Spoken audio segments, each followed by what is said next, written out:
حضرت خبیب بن الارت خاص طور پر جو غلام تھے، اور غلاموں میں بھی وہ جو غیر عربی نسل غلام تھے، ان میں غلاموں میں دو کیٹیگری تھی. ایک ان کے عربی ہوتے تھے وہاں کے، ان سے تھوڑا سا اچھا سلوک ہوتا تھا، لیکن جو باہر سے ہوتے تھے غلام کیسے ہوتے تھے، وہ خرید لاتے تھے. بندے کیا ہوتا تھا کہ کوئی کسی کا بچہ اٹھا کے بیچ دیا، اب وہ بک گیا تو وہ غلام ہو. یا غلام در غلام ہوتے تھے کہ غلاموں کے جو آگے بچے پیدا ہوتے تھے پھر وہ غلام ہی ہوتے تھے. اس طرح سے جو ہے یہ سلسلہ چلتا تھا. اور غلام جو ہے ان کی تو حیثیت ہی کوئی نہیں تھی اس معاشرے میں. تو جب ایک غلام اپنے آقا کے برابر آئے تو آقا کو کیا گزر کیا، اس کی تو چھاتی میں جو ہے خنجر چلا جاتا ہے. اس سچویشن میں دیکھیں اس نے کہنا ہے کہ ایسے بھی تھے کہ کنویں میں چھلانگ لگا دیتے تو لگاتے تھے. اتنی مطلب ان کی تابع داری ضروری تھی. وہ کہتے تھے جب میں کسی سے بات کر رہا ہوں تو میں نے اتنی دور کھڑے ہونا ہے. ٹھیک ہے. حضرت جو واشی ہے نا، وہ کہتے ہیں کہ میں نے آج تک سرداروں کی بات نہیں سنی، کیونکہ میرے جو آقا ہے نا انہوں نے کہا تھا کہ تم نے جو ہے وہ کانوں میں انگلیاں دے لینی ہیں یا اتنی دور چلے جانے کے بعد میں تم نے یہ سرداروں کی بات نہیں سننی. اس طرح کے وہ انہوں نے اصول بنائے ہوئے تھے. تو جیسے وہ کہتے تھے ویسے ہی وہ کرتے تھے. یعنی جیسے آپ سمجھ لیں کہ جانور ہماری ملکیت ہوتا ہے، وہ مار دیتے تھے انہیں تو اس پہ کوئی بھی کسی قسم کا کوئی معاوضہ وغیرہ نہیں تھا. حالانکہ اگر غلام آزاد بندے کو قتل کرتے تھے وہاں بھی یہ رول بنا ہوا تھا کہ جی اس کا بدلہ ہو. اس کا رواج تھا دیت کا، جو پہلے سے اسلام نے بھی اسے برقرار رکھا ہے اور یہ پہلے سے چلا آ رہا تھا. نہیں قصاص میں ایک دیت ہوتی ہے، وہ ہوتا ہے کہ اگر گھر والے راضی ہو جائیں، اس کے پچھلے ولی راضی ہو جائیں تو اس کو پیسہ جو ہے نا وہ دیتے ہیں اس کا معاوضے کے طور پر. لیکن غلاموں کا کوئی نہیں تھا. ہاں بلکہ الٹا ان پہ اور ظلم تھا کہ اگر میں نے آپ کا غلام مار دیا ہے تو قصور تو آپ کا ہے نا. اس نے کہنا کہ میں نے اب آپ کا غلام مار دیا. اندازہ لگا لیں کہ اسی کا ہی پارٹی کا بندہ پھر اس نے اس کا مارنا، اور وہ خوشی سے دے بھی دیتے تھے. بعض اوقات وہ بات چیت چلتی سارا کچھ ہوتا تو وہ کہتے کہ میرا پھر غلام آپ لے لو، اس کے ساتھ جو کرنا کا. وہ کبھی وہ اسے قتل کر دیتے، کبھی جو ہے وہ اسے اپنا غلام ہی رکھتے تو برا سلوک کرتے یہ جو بھی کرتے. اتنی بڑی جو ہے وہ دیکھیں ظلم. یعنی آج تو اسلام نے یہ کہا کہ اگر باپ جرم کرتا ہے تو اس کی سزا بیٹے کو نہیں ملنی چاہیے. تو اگر بھائی جو کرتا ہے اسی کو سزا ہو، دوسرے کو نہیں ہو. تو حضرت خبیب بن الارت ایک غلام تھے، تو ان کو جو ہے وہ کوئلے جو ہے وہ جلائے جاتے تھے اور اس کے اوپر جو ہے ان کو لٹایا جاتا تھا اور اوپر بندہ کھڑا کیا جاتا تھا کہ یہی لینا. اور کوئلے جو ہے پھر ان کی چربی کے پانی سے جو ہے ٹھنڈے ہوتے تھے. اندازہ لگا. اور پھر بھی انہوں نے اسلام نہیں چھوڑا. یہ ہے سبحان، یہ ہے عزم. ٹھیک ہے، اسلام نہیں چھوڑا. آج کسی کو ایک کوئلہ لگ جائے نا انگوٹھے کے ساتھ، وہ 10 دن جلن نہیں جاتی. اور جب حضرت عمر رضی اللہ تعالیٰ عنہ کو خلافت کے زمانے میں انہوں نے اپنے وہ زخم دکھائے تھے، وہ سفید داغ پڑ گئے ہوئے تھے، تو حضرت عمر رونے لگے. یہ اس وقت کی میری نشانی ہے، حضرت خبیب بن الارت. تو ان کو پھر حضرت ابوبکر صدیق نے خرید کر جو ہے وہ آزاد کر دیا تھا. اور وہی خبیب الارت جو ہے وہ مسلمان ہو چکے تھے، کبھی کفار کے سردار تھے، ان کے برابر اس کا رتبہ. کتنی عظمت اسلام نے دی. کیا ہمارے معاشرے میں یہ چیز اب آ گئی ہے؟ ہم تو صدیوں سے مسلمان چلے آ رہے ہیں نا، ابھی تک نہیں ہمارے اندر یہ چیز آئی. ابھی بھی یہاں پہ کمی اور چودھری کا رواج چل رہا ہے. حالانکہ کافی حد تک دور ہو گیا ہے ہمارے علاقے میں، لیکن یہ جو پسماندہ علاقے نا پاکستان کے، وہاں پہ ابھی بڑا زور ہے جی۔ وہ جو چودھری صاحب ہیں وہ بیٹھتے ہیں چارپائی پہ، تو اسے نیچے بیٹھتے ہیں۔ تو اسلام نے اس وقت کیا تھا، اور اس وقت جو ہے وہ ہر چیز کو برابر کر دیا تھا، ہم ابھی تک نہیں اسے ایکسیپٹ کر سکے۔ تو ہم یہ کہتے ہیں کہ ہم نبی سے بہت محبت کرتے ہیں، تو محبت یہ تو نہیں ہے کہ بس کلمہ پڑھ لیا اور بس، انہوں نے جو رول قائم کیے ہیں اس کے مطابق چلنا۔ دیکھیے اللہ تعالیٰ نے جو 12 نشانیاں بتائی ہیں نا مومن کی، سورہ فرقان کے آخری رکوع میں اللہ تعالیٰ نے نشانیاں بتائی ہیں مومن کی 12، ان میں سے سب سے پہلی نشانی آپ صلی اللہ علیہ وسلم نے یہ کہی ہے کہ جس بندے کے اندر رائی کے دانے کے برابر بھی غرور ہوگا وہ جنت کے قریب ہی نہیں جائے گا۔ اور یہ چیز آج بھی ہمارے اندر موجود ہے۔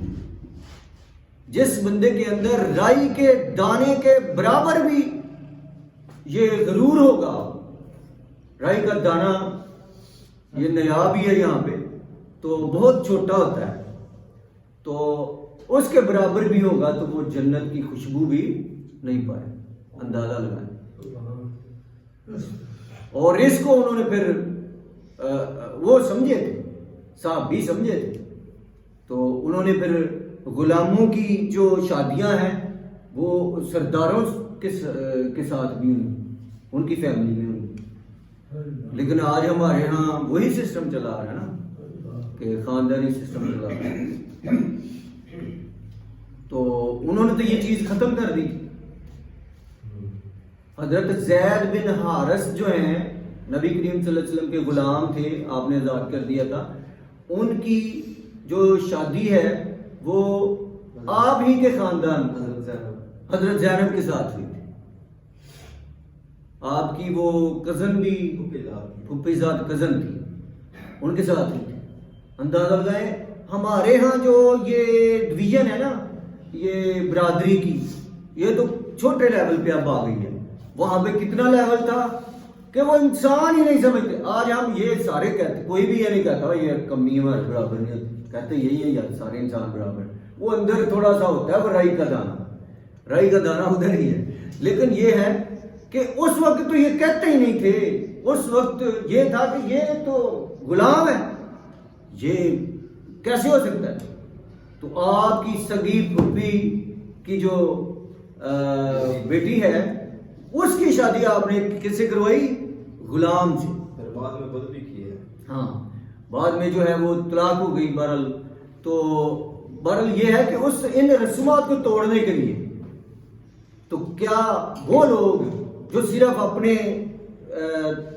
اپنے نام کے لیے اور اپنے خاندان کے لیے اسلام قبول نہیں کر رہے تھے، اور کچھ ایسے ہوئے کہ پھر انہوں نے غلاموں کو اپنی بیٹیاں تک دے دی، اور خاندان غلامہ نے برصغیر میں بھی حکومت کی ہے۔ خاندان غلامہ یعنی ان کا نام ہی پڑ گیا ہوا ہے، غلام تھے تو اس کو پھر بادشاہی مل گئی۔ یہاں تک تو اسلام تو برابری کا درس دیتا ہے، لیکن ہم نے ڈویژن تقسیم در تقسیم کر دی ہے۔ پہلے ہماری تقسیم ہوتی ہے فرقہ بندی پہ، ٹھیک ہے جی، گروہ بنے ہوئے، اس کے بعد ہماری تقسیم جو ہے وہ آتی ہے یہ ذات برادری پہ آتی ہے، پھر ہماری تقسیم جو ہے یہ علاقوں کے اوپر آتی ہے کہ یہ پٹھانوں کا علاقہ ہے، یہ پنجابی اعلیٰ ہوتے ہیں، یہ پھر زبانوں کے لحاظ سے ہے کہ ہماری زبان اعلیٰ ہے، اور یہ تو پتہ نہیں کون سی زبان بول رہے ہیں، یہ کوئی زبان ہے، اس طرح کی جو ہیں چیزیں، تو تقسیم در تقسیم۔ تو فائدہ کس میں ہے؟ اتحاد۔ جب انہوں نے اتحاد چھوڑا ہے، جب آخری خلیفہ کے دور میں جا کے وہیں سے اسلام کا جو ہے نا یہ ایک انتشار شروع ہو گیا تھا، آخری خلیفہ حضرت علی رضی اللہ تعالیٰ عنہ کے زمانے سے۔ بہرحال وہ ایک اللہ کی مرضی ہے، حالات ہوتے ہیں، اس میں خلیفہ جو ہیں وہ تو اللہ کے برگزیدہ بندے ہیں، اور انہوں نے اپنے تقوی ان کے پہ ہم کوئی شک نہیں کر سکتے، وہ تو ہم سے لاکھوں درجے جو ہیں وہ عظیم ہیں، لیکن حالات ایسے بن جاتے ہیں. تو اس طرح سے انہوں نے جو ہے وہ بہت ظلم ڈھائے. حضرت بلال کے ساتھ بھی ایسے ہی ہوا. حضرت بلال کو بھی اسی طرح سے کیا جاتا تھا. ان کو گرم ریت کے اوپر لٹا کر اوپر پتھر رکھتے تھے کہ یہ ہل نہ سکے، لیکن بلال پھر بھی کہتا تھا آہد آہد آہد. اس نے یہ نہیں، اس کو پھر حضرت جو یاسر ہیں ان کی والدہ حضرت سمیہ اور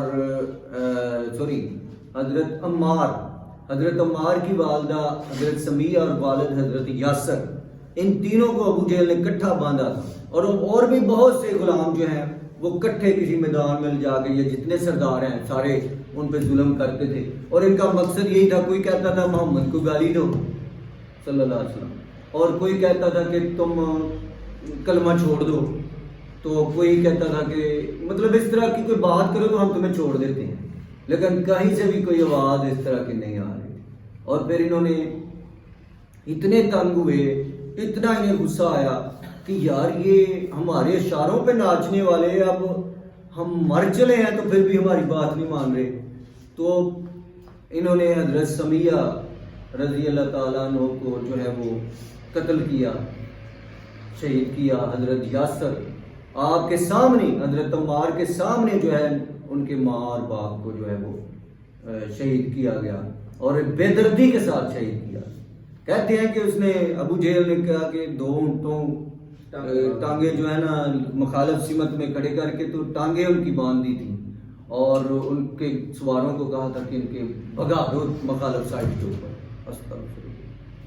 اور یہ منظر جو ہے ان کے بیٹے کے سامنے ہو رہا تھا، اندازہ لگائیں. اور وہ کہتے یہی تھے کہ یہ تم ہی کلمہ چھوڑ دو، تو یہ اگر انہیں بچانا ہے تو کلمہ نہیں چھوڑا.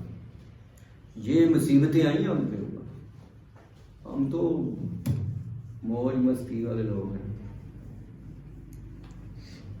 تو اس طرح سے اور بھی بہت سارے اس میں واقعات ہیں. بہت سارے مظالم ڈھائے گئے. جب ان مظالم سے مسلمانوں کا حوصلہ اور ان کی برداشت ختم ہونے لگی تو پھر حکم ہوا کہ جو زیادہ غریب لوگ ہیں، جو یہ ظلم برداشت نہیں کر سکتے، وہ جو ہیں وہ حبشہ کی طرف ہجرت فرمائیں. اور اس طرح سے پھر اگلے جو واقعات ہیں اسلامی طریقے کے آگے چلتے جائیں گے. اسی سے ہم انشاءاللہ نیکسٹ میں آغاز کریں گے.